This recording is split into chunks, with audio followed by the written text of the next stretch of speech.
Hey YouTube, this is Pam, aka Electric Banderella, coming at you for a video.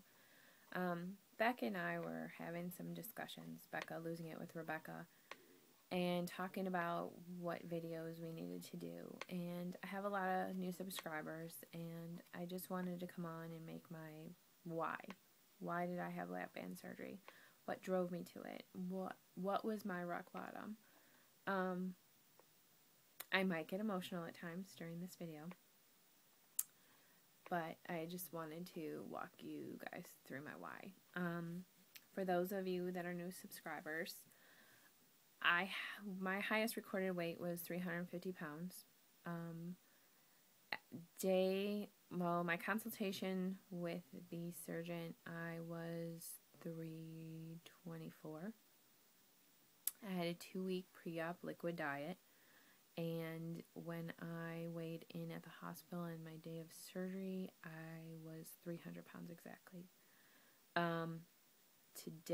This week, my weigh-in day is tomorrow, so you're going to get my weight from last week. I was 214.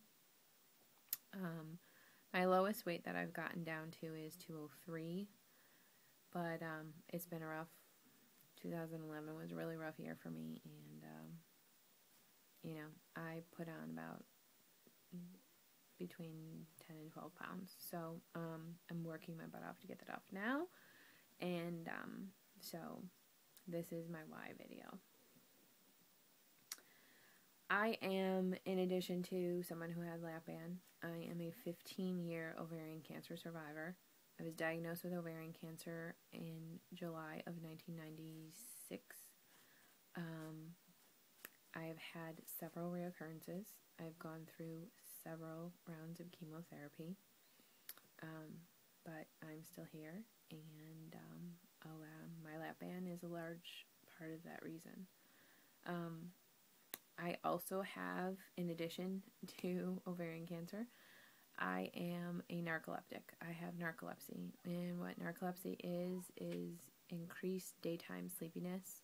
I have to take medication to help me stay awake and alert during the day, and my sleep cycles at night aren't the same as a normal person. I can take a cat nap for 2 hours and wake up and be ready to go. My brain doesn't function the same way.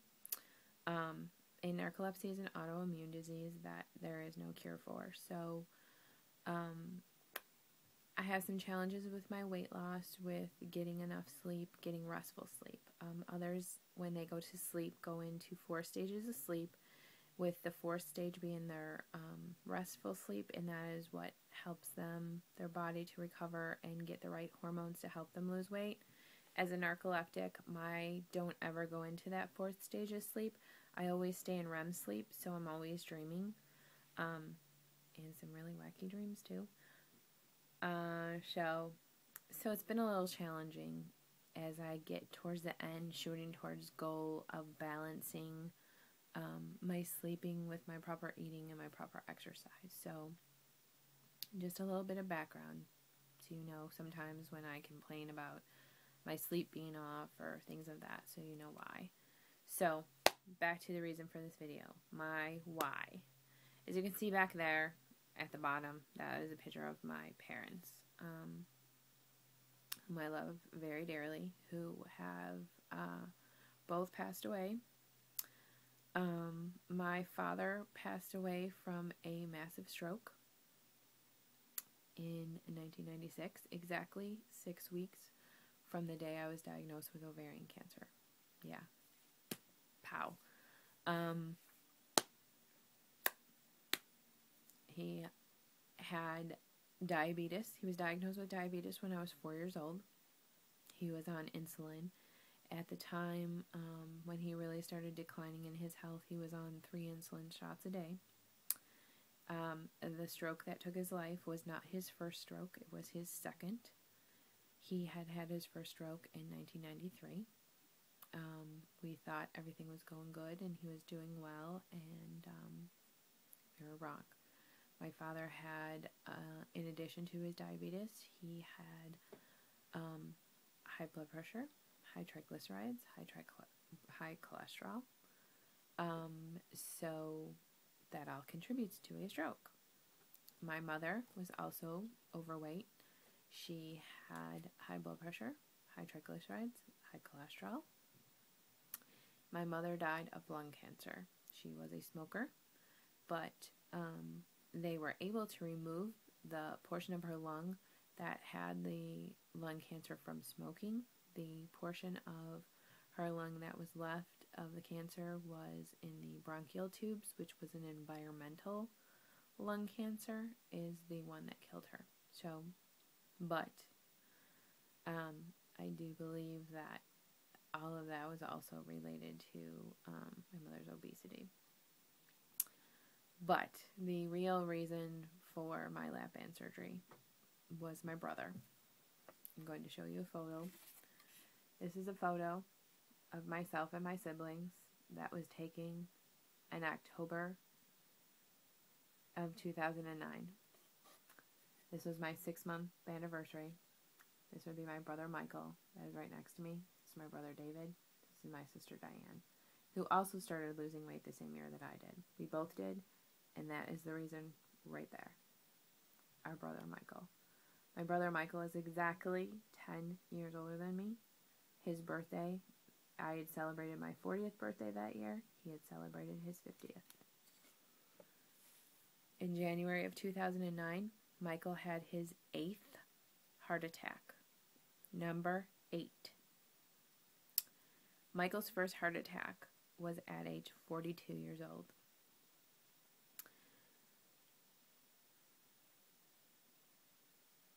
All of the other heart attacks along the way, I guess, weren't a big enough wake-up call for me, but this number 8, he almost did not survive. Because he has diabetes, diabetics have silent heart attacks, but he also has a pacemaker. I think on his 4th or 5th heart attack, they put a pacemaker in. So sometimes diabetics, as I said, have silent heart attacks, so they don't know it. They just start feeling crappy, and they go to the hospital, and lo and behold. But Michael never changed his diet all along the way of these heart attacks. He still ate fried food. They ate out a lot. Coffee, a lot of it. I'm not saying coffees, but in someone with his situation, he probably maybe should have been on decaf. I don't know. I don't know about coffee. I've never been a coffee drinker. But he never changed any of his habits. He's also been a smoker. But more background. Michael had kidney cancer and had surgery for kidney cancer. I believe it was 90, might have been 2000. So he had kidney removed. So all that in addition.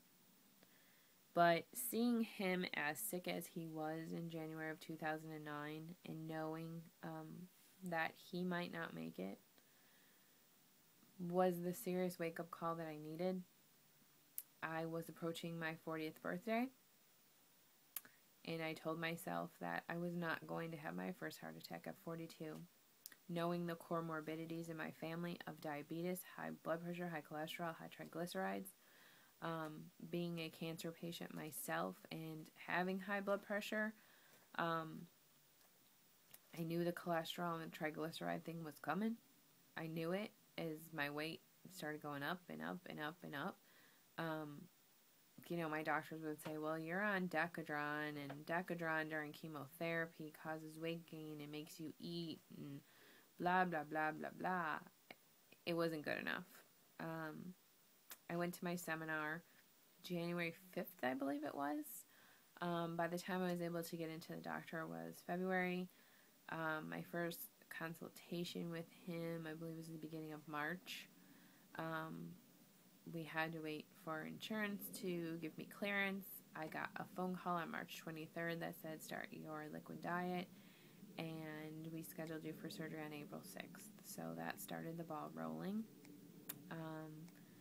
I was happy to report, this was actually when this photograph was taken, was the first, like I said, was my 6-month anniversary and the first time my family had seen me.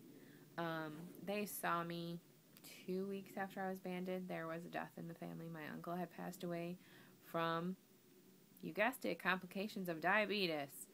And I had gone home, and I hadn't told any of them about my surgery, but I think I was just starting mushies that week, so I had to confess. And I had lost 32 pounds at that point. I figured I lost 20 something my pre-op and a couple from there. So you really couldn't tell that I lost weight. Being as morbidly obese as I was, you couldn't tell. But when they saw me there at my 6th month, I was almost at my 100-pound gone mark. I hit my 100-pound loss at 7.5 months. So I think I was at 75, 80 down at that point. So they were pleasantly surprised. So it was a good visit. But going home and visiting my family sometimes and watching them eat makes me physically ill. They're still diabetes, obesity runs rapid in my family. They just haven't had their epiphany yet, I guess, except for my sister. She very much did. She quit smoking. She got the exercise bug. She started taking care of herself. I just think both of us watching my brother struggle the way he did, and struggle a lot of others in our family struggling with obesity, and knowing what our parents went through,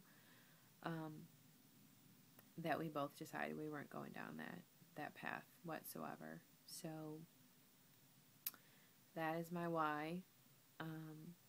Every day I keep pushing. Some days are better than others of why I do this. I unfortunately still have high blood pressure and am on medication for it. My doctors had told me I might get to goal and still have high blood pressure because of my family history, that it's possible. I pray every day that I get off of these drugs, believe me. But it is what it is. I one foot in front of the other and keep doing what I do, and keep remembering my why. And I keep that before picture on my refrigerator, because when I want to go and take something out of there that's not healthy, there's my picture of why I did this, who I was before, and who I don't want to go back to being. So make me a video response and tell me, what's your why? Why did you have this? What was your rock bottom? What did you want to event? What event did you want to avoid? Or what did you do it for? So thanks everyone. Have a great Sunday. See ya.